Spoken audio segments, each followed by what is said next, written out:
Okay, good afternoon, all of you. Welcome to this lecture of refrigeration and air conditioning. Okay, so I have launched one poll.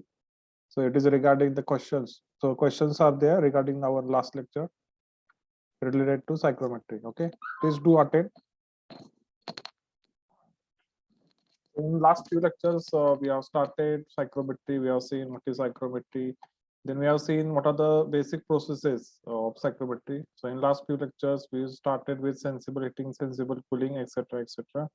Now we are at the today we'll study humidification, dehumidification, etc., etc. Right. So attend the questions. So poll is live. Go to the poll and answer the questions. So is the poll visible? Yes.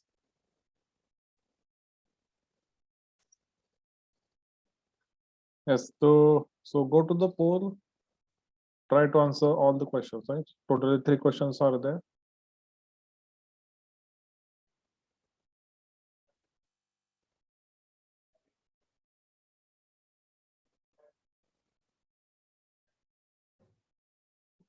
Okay.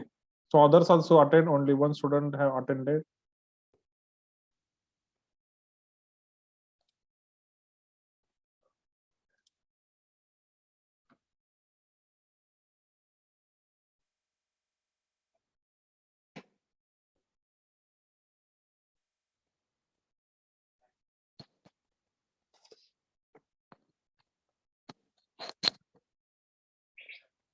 Okay. 3 people. Okay, others also participate in the poll. Let us see how many of you are remembering the things from last lecture. 4 people have participated. Okay.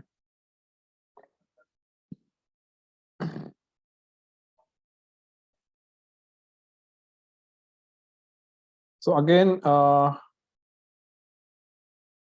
others also participate in the poll. This is like just small exercise for your university examination. You definitely want to improve your CGPA in last year if it was not good in previous years, right? So overall, like if you take the average, so your average CGPA will be good, right? So keep a goal of 9 pointers or 10 pointers, 10 pointers, right? So if you're a CGPA on an average up to third year, it was a 7 or 8. You can definitely improve to 9 in your last year, right? So a lot of companies when they come, they have this percentage criteria. So they require the students above 70% to students above 80%. So like that way, they have their screening criteria. They screen the candidates based on their degree marks. So you definitely want yourself in the selected criteria, not in unselected criteria. So this is just a small exercise. So this will definitely help you in your university examination. So first question here it was repeated actually. Psychrometry is study of, it is a study of moisture. Still 2 people have voted for water vapors. Okay. Sensible heating is a process of, so 2 people, so every option has got equal votes. Right answer here it is increasing temperature. Sensible heating is associated only with increasing temperature. Third question was bypass factor. Bypass factor here, the correct formula is B. TD3 minus TD2, that is actual temperature rise, divided by TD3 minus TD1, that is maximum temperature rise. Okay.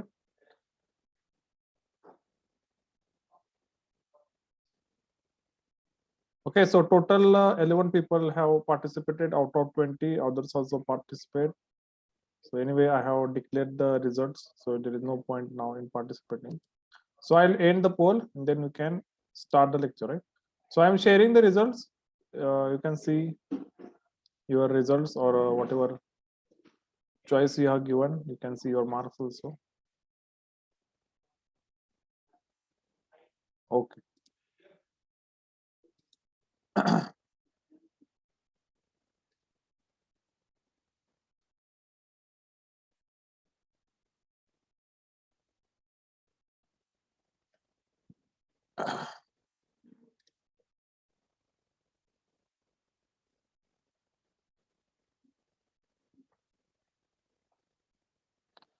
So in last lectures, we have studied about the sensible heating and sensible cooling. Today we'll study about the humidification and dehumidification.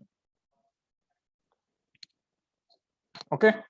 So first thing we'll take about humidification. So I will draw a psychrometric diagram here. So this is the abscissa.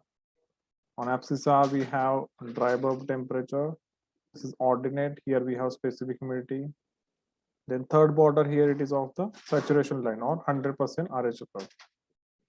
100% of RH, right? So let us say you are at this point. It's temperature, let us say 30 degrees Celsius. It's RH. Here it is 30%, right? Humidification. So in this case, let us suppose its specific humidity is here. Let us say it is 0.01.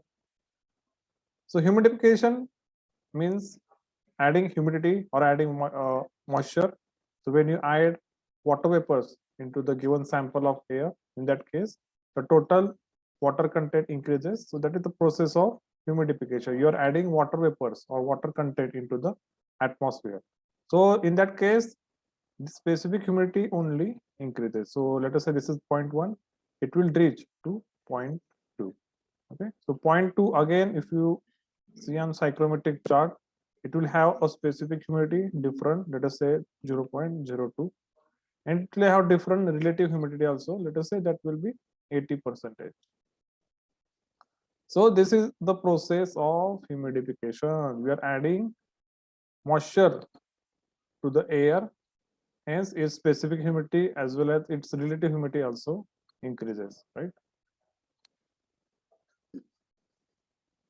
And here the important criteria is the temperature, that is the dry bulb temperature remains constant. Its wet bulb temperature will definitely increase in this case. How? So initially its wet bulb temperature on this inclined line will be this one. Let us say this is TW1. When you increase the humidity, this will be the new wet bulb temperature TW2. So as you can see, the wet bulb temperature increases, but here in this case, dry bulb temperature remains the same. Okay. Next process here, it is dehumidification. It is just the reverse of humidification. Still, I will draw here.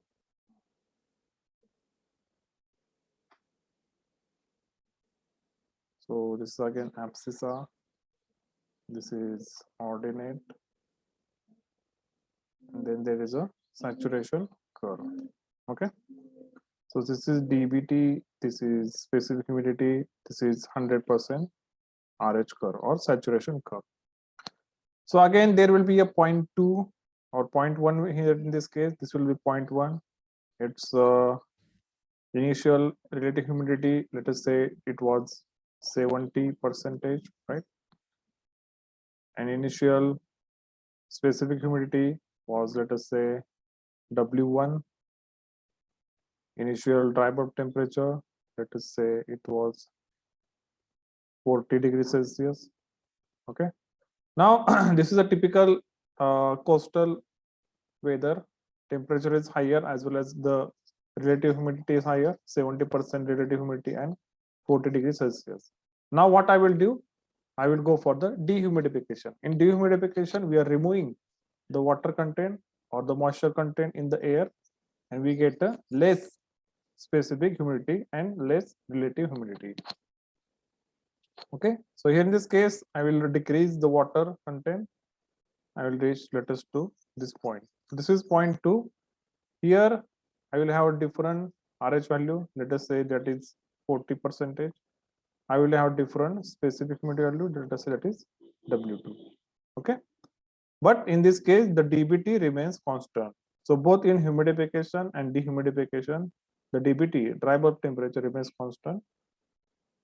Other properties like specific humidity or relative humidity or wet bulb temperature, that can increase or decrease. So this is a process of dehumidification, right? How the wet bulb changes? Again, in this case, if you go for the wet bulb, this will be the TD TW1. this will be TW2. So as you can see, the wet bulb is decreasing. How you know RH is decreasing? So initially RH was 70%, now the RH is 40%. So here there is a reduction in RH. So we can say that with dehumidification, specific humidity, relative humidity, and wet bulb temperature decreases, or there is a change in these properties. But dry bulb temperature remains the same. Okay. Again, in sensible heating, a sensible heat is added. In humidification, a latent heat is added. So the vertical part is always latent heat. In dehumidification, we can say latent heat is removed. Latent heat is removed. Okay. So again, there are some mixed processes where sensible heat is also added, latent heat is also added. Or there are some mixed processes where sensible heat is removed, latent heat is removed. So we'll see next, but you have to understand this basic processes. In sensible heat, we are considering only change in temperature or reduction in temperature. In humidification or dehumidification, we are considering only change in specific humidity. In sensible heating, the specific humidity remains constant. In humidification, what happens? The dry bulb temperature remains constant. So any doubt up to this point?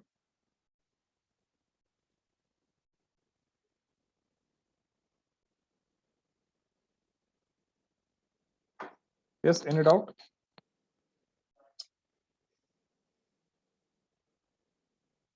So write down or draw these diagrams.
Okay, so I hope you have completed drawing these diagrams. We'll see some mixed processes now. So we'll see what are the mixed processes here. First one here it is. So you can combine any of these. So in sensible, we have heating and cooling. In this adding moisture, we have humidification, dehumidification. So we have 2 versus 2, and you can make any combinations of the out of that, right? So you can make one combination such as heating and humidification. Heating and humidification. So where this heating and humidification happens, very common example of this is steam. When we take steam, so when we have a cold or fever, that time we take steam. So steam is very good example out of it. We are adding heat into the atmosphere because the steam temperature is very high. Again, we are adding the moisture in the atmosphere. So that is the case of heating and humidification, right? Okay. I hope you are getting it, heating and humidification. Now we'll see how it looks on the psychrometric chart.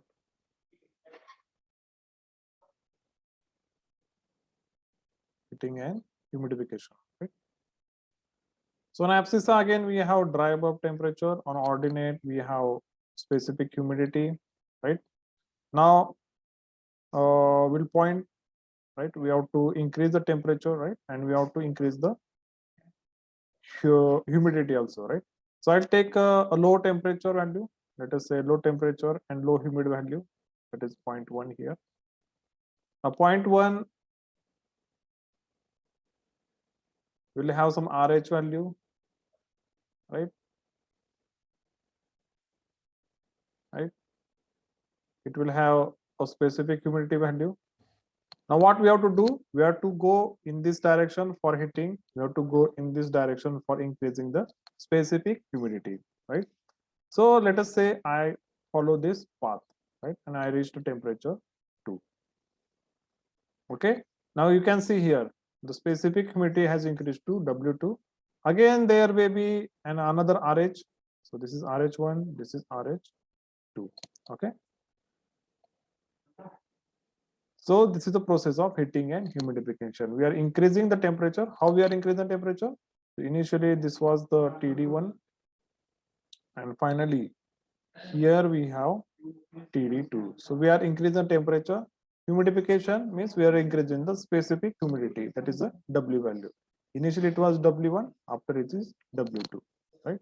Now in this case, very important thing to study here it is, there are two kinds of heat are being added in the system. One is sensible heat and another is latent heat, right?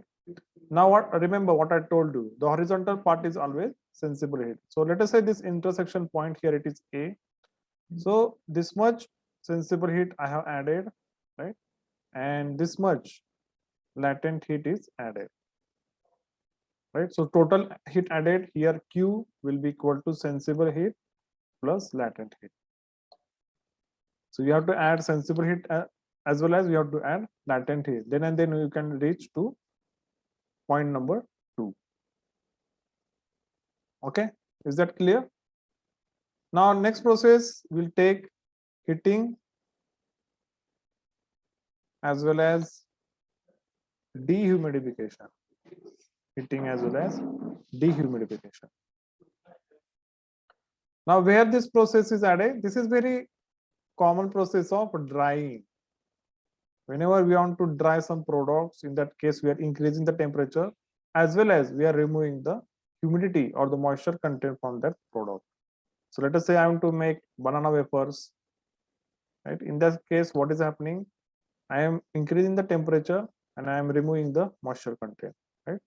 I am just frying the it to the pan and then I am removing the, in that process temperature is increased and moisture is removed. So drying process, again, it is very popular in the textile industries. Whenever you want to produce the garments, they are following this process, heating and dehumidification, right? So there are various examples of it, but most common example is drying. We are increasing the temperature as well as we are removing the moisture content. So for example, again, you can take example of solar coolers, solar heaters, or solar cookers. In solar cookers, you are putting foods, not the food, like you, let us say you put rice with some water. What will happen in that case? First heating will take place and gradually the moisture content will be removed. So you will get a rice at the end of process. So that is a case of heating and dehumidification. Now I will show this with the help of psychrometric diagram. So this is abscissa. Again, this is ordinate. So this is DBT. This is specific humidity. And the border here it is saturation curve. So here it is 100% RH is there. So heating and humidification, let us say there is lower temperature and higher humidity. So let us say this is the point here. Low temperature is there. Let us say that this is TD1 and the point is 1. It has some specific humidity, that is W1. Now heating and humidification means we have to go in this direction and we have to go in downward direction. So let us say I'll choose a point like this. This is a point 2. And this is its corresponding TD2, that is dry bulb temperature 2, and specific humidity, that is W2. Okay. So this is the process of heating and dehumidification. Also, the RH will also change. So initially, let us say this was the RH1 and this is the RH2. Okay. So this is the process of heating and dehumidification. You are increasing the temperature, but you are removing the moisture content. So that is a heating and dehumidification. So write it down or draw this diagram. Again, in this case, see what is happening. I will draw a triangle again. Let us say this intersection point is A. So here Q. So here sensible heat is added, but latent heat is removed. So here Q will be equal to SH minus LH. SH minus LH.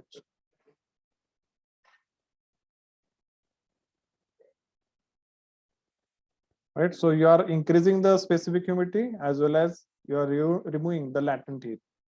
Specific heat and latent heat, right? So let us say this is a enthalpy chart is there. Initially, let us say this was the enthalpy H1, and this may be the final enthalpy H2. So in this case, the because of removing of moisture, heat content will decrease, and the total heat will be equal to H1 minus H2. Okay. So here in this case, as you can see, latent heat is removed because it is going in downward direction, negative direction, but sensible heat is added. So total heat transfer will be SH minus LH. Now next you might have guessed already. Next will be cooling and humidification.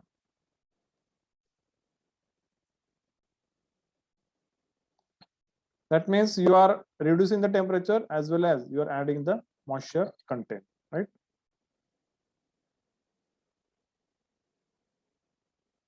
Okay. So again, this will I will represent with the help of a psychrometric diagram.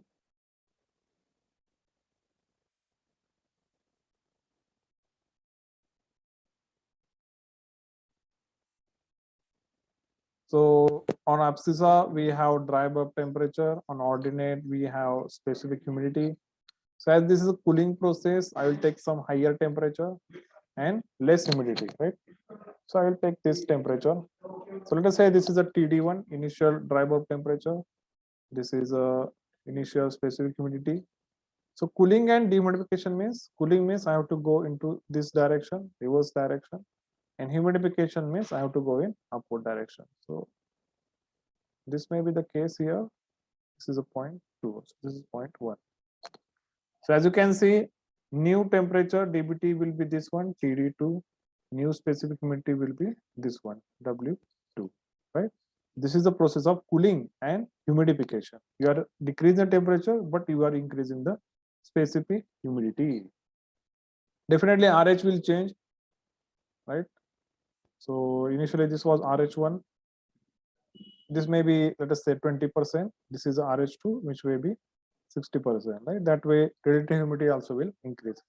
So what is a good example of cooling and humidification? So most probably the winter mornings nowadays or in rainy season, you can see there is a reduction in temperature and there is a humidification, right? So whenever there is a saturation condition happens in the weather, like rainy season, in that case, there is a reduction in temperature as well as there is increase in moisture content. So that is an example of cooling and humidification. Again, in this case, if you see, I will draw a triangle. This is point A. So I am removing the sensible heat, but I am adding the latent heat. Okay, so total heat transfer will be equal to minus SH plus LH because I am removing the sensible heat, but I am adding the latent heat. Fourth one, last will be cooling and dehumidification. Cooling and dehumidification. Very common example of this is cold storages, where we are putting some other fruits. So we in our area in Pandharpur we have many cold storages where we put generally grapes, right? So we have grapes which are in dried conditions, which are being previously dried. So they are kept in under certain temperature and under certain humidity values. So why we are removing the moisture? Again, moisture or the water content is very essential for the respiration process. Whenever you want to digest the food, in that case you require water. Whenever decomposition of a body take place, it requires water. So water plays very important role. More the water is there, more will be the decomposition rate, more will be the respiration. So if you don't want to decay your products, you have to remove the water content, right? If you want your vegetables to be for there for longer duration, we keep it inside the fridge. Now why we keep inside the fridge? We don't want cold vegetables. असं नाही की आपल्याला थंड भाज्या खायला आवडतात. But the thing here it is, we are keeping it under low temperature. In lower temperature, the microbial growth is very less. Again, we are removing the moisture.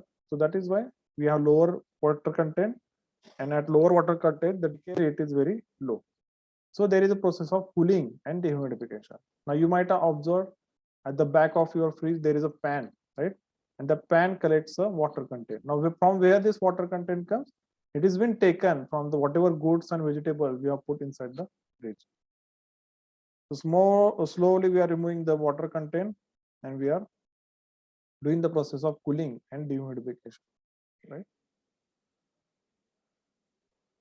Okay, so let us show that process on psychrometric diagram. So again, this is abscissa, dry bulb temperature. Again, this is ordinate with specific humidity. Again, we have saturation curve, right? That is 100% RH curve. So here in this case, as you can see, cooling and dehumidification. So initially, let us say temperature was higher, but it had a higher specific humidity. So let us say this was the initial example, 0.1, which has a higher temperature of let us say TD1. It has a initial specific humidity, that is W1. Now there will be process of cooling and dehumidification. So let us say this will be 0.2. So at 0.2 we have a new dry bulb temperature, we have a new specific humidity, right? And this is the process of cooling and dehumidification. Again, in this case, we have this triangle. Let us say this is point A. So what we are doing, we are removing a sensible heat as well as we are removing the latent heat, right? So we are removing the latent heat because we are going in downward direction. We are removing the sensible heat because we are going in reverse direction. So in this case, total heat transfer will be equal to minus SH minus LH. We are removing both the sensible heat and latent heat. Okay. Now you may be surprised when you are sitting idly on a desk operating your laptop. In that case, a total amount of 240 BTU energy that is being transferred as a latent heat from your body, right? Your body continuously is emitting certain amount of energy into the environment, right? So it is said that 120 sensible heat and 240 latent heat in BTUs that is being continuously removed from our body per hour. So that are the some standard values which are being measured by ASHRAE, right? You can check the charts also. So continuously our body is emitting sensible heat. Also it is emitting latent heat in the form of moisture. Okay. Now any doubt up to this point, please ask. If you're not asking, if you don't have any doubt, that means you're not paying attention. If you're not paying attention, or you are paying attention, you're not understanding some things, you should ask. Okay. Again, I'm giving emphasis, even though. So this is a field.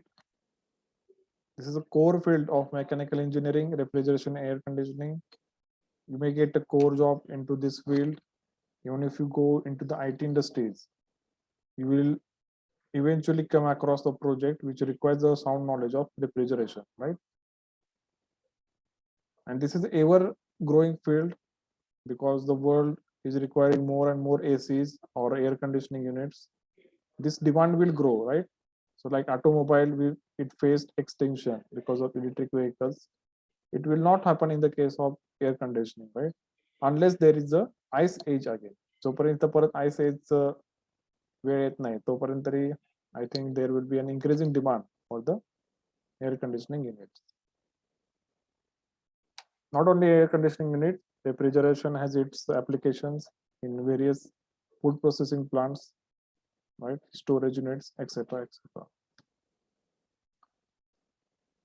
Okay, so on one chart, we'll see these processes. All processes will be showed on one chart here, right?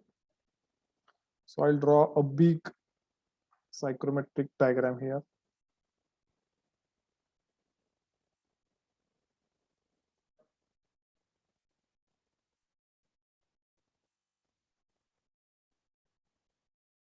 Here we have dry bulb temperature. Here we have specific humidity. Okay, let us take as a reference point here. Now the reference point for any psychrometric chart is 25 degrees Celsius dBT and 50% RH. So that is a reference point or the center point for any psychrometric chart. Now let us show all the processes here. If I go horizontal in this direction, this will be, yes, this will be, type in the chat box. So this is a reference point. From this point, if I go in the horizontal forward direction, this process will be,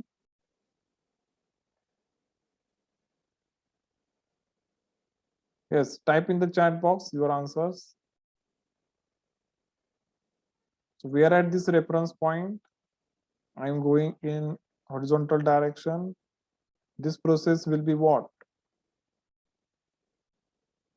Yes, Dhanashri Sonone, Nilesh Kadam, Ridham Parmar, Santosh Patil, Aftab Sheikh, Rohit Vidate, Nitin Ekmalli, Sumit Patwari, yes, Sushant Jadhav. So my question is, this is the reference point. You are going in this horizontal direction. This process will be what?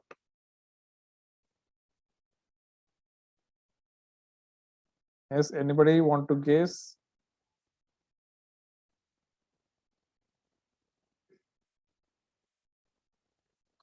Yes.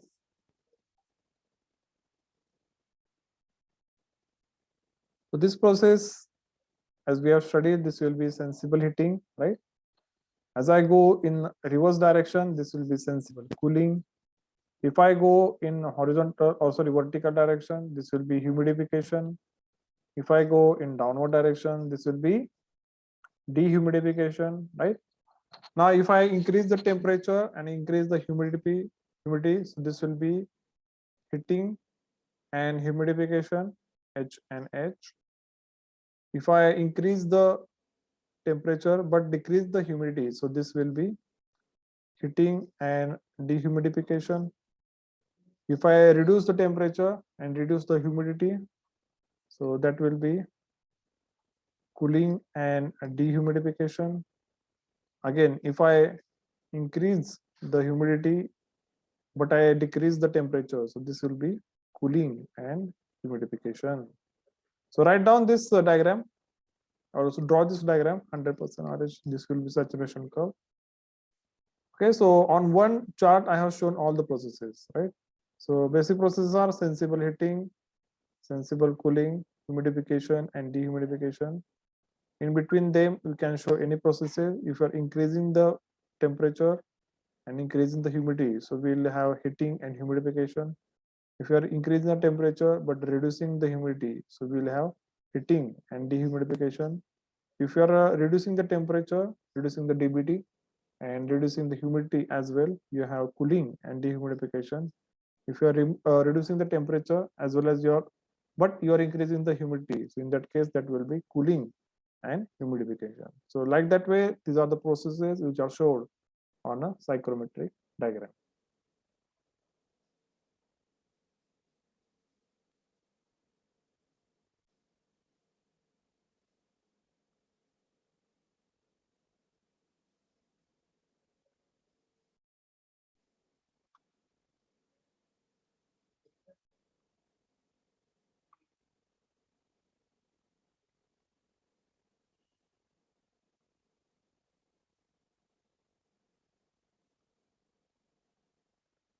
Okay, draw this diagram.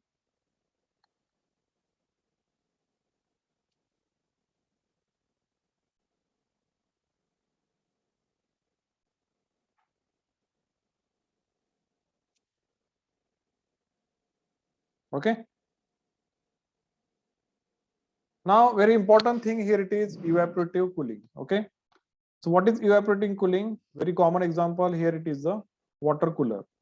So whenever the summer comes, specifically in our area or in Nagpur area, people are using water coolers and not using the ACs. Not because it is expensive, but it is useless in the weather like us. So our weather is hot and dry weather is there. In this case, hot and dry means temperature is high as well as humidity is low. So we want to reduce the temperature as well as we want to increase the humidity. So in our case, what required here it is evaporative cooling, right? So this is a psychrometric chart in front of you. Let us say we are at point 1. Point 1, here it is 35 degrees Celsius dBT and corresponding WBT is here. Let us say this is 28 WBT is there. Okay. So in evaporative cooling, as the name suggests, yes, there will be cooling, reduction in temperature. Again, we are adding the moisture, so there will be in humidification, but that will be at constant wet bulb temperature. So in evaporative cooling, the wet bulb temperature will remain constant, right? So we are following this constant wet bulb line, right? This we are following this constant wet bulb line up to this saturation condition. So you may go up to saturation conditions or you may go up to this position also, right? So the minimum temperature that can be achieved in a water cooler, that is the corresponding wet bulb temperature, that is a 28 degree Celsius. Okay. And but most of times we cannot achieve the wet bulb temperature exactly, but we can achieve somewhat nearer to it. So let us say we'll achieve a 30 degrees Celsius. So we may get a 5 degrees Celsius delta T, right? So this is also very sufficient because we are reducing the temperature as well as we are increasing the humidity. So that is why this process is very popular in our areas, evaporative cooling, right? So let us say this was the initial relative humidity, which was very lower, and subsequently you can increase this to higher RH, right? Initially, again, this was the specific humidity W1. Finally, you will get another specific humidity, that is W2. So as you can see, we are reducing the temperature, but we are increasing the specific humidity, keeping the WBT value, that is wet bulb temperature value, constant. So this is the case of evaporative cooling. And the minimum temperature that can be achieved in an evaporative cooler is its wet bulb temperature. Okay. So this question will be often asked in the MCQ type or maybe in the external oral examinations, that minimum temperature that can be achieved with evaporative cooling is dash dash. Okay.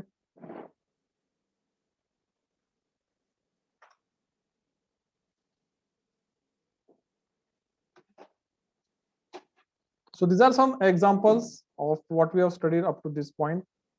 So here it is, the steamer is there. Actually, it is a humidifier is there. It is adding the humidity into the environment at constant temperature. If you take example of steamer, in that case, there will be heating and humidification. But there are some commercial humidifiers like this, which are adding the moisture at a constant dBT. Then we have dehumidifier, in this case, which is removing the moisture content from air. So this is the inlet here. It will take the atmospheric air, it will remove its moisture and it will send out the dry air. And this is what very familiar here. Third case is the evaporative cooler. So this is a image of Symphony water cooler. In this case, it is ejecting water vapors along with air.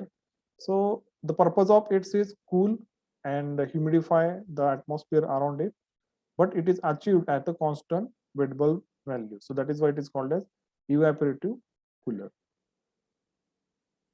Okay.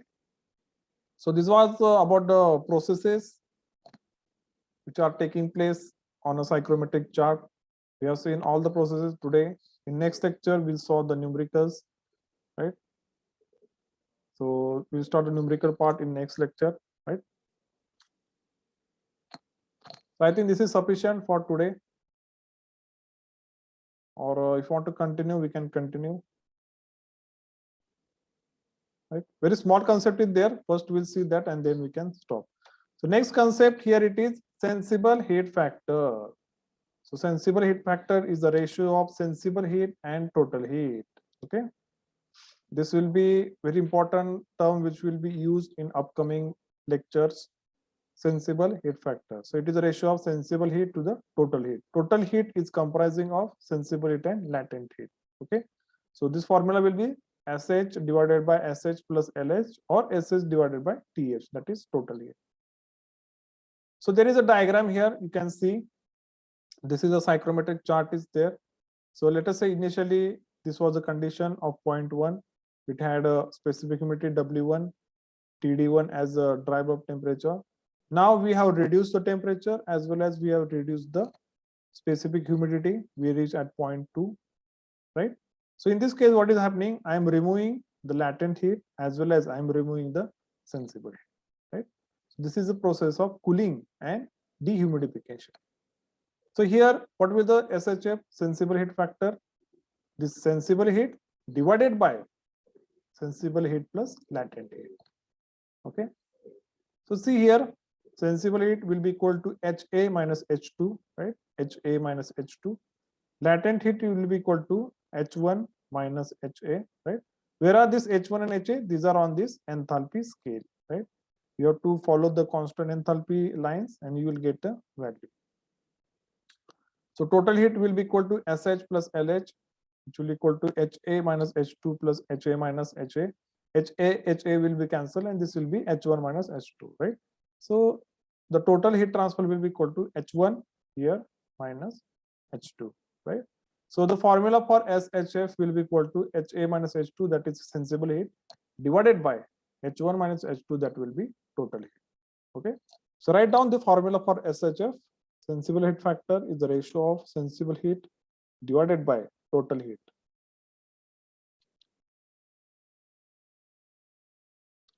The sensible heat factor plays very important role because again we have other terms like room sensibility factor, global sensible heat factor. So such terms will be there in next chapter, chapter number 5, heating and cooling load calculations, right? So write down SHF. Sensible heat factor is the ratio of sensible heat to the total heat. You can write down this formula also, but just remember what is HA. Don't forget afterwards. Okay, HA minus H2 divided by H1 minus H2.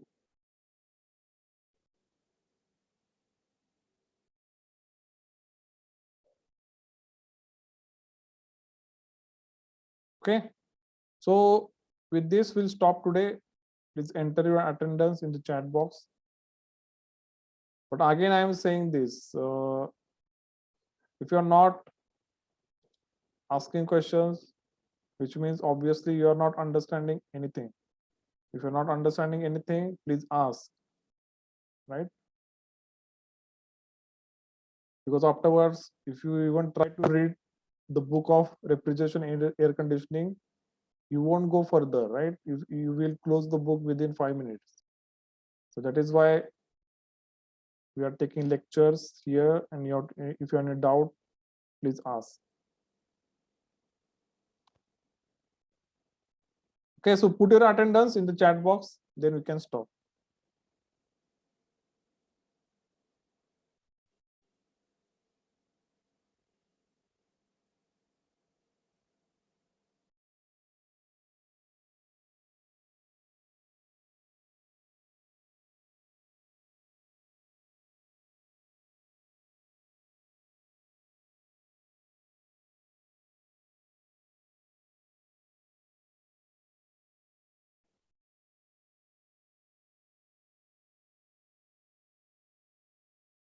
Okay, so we can stop now.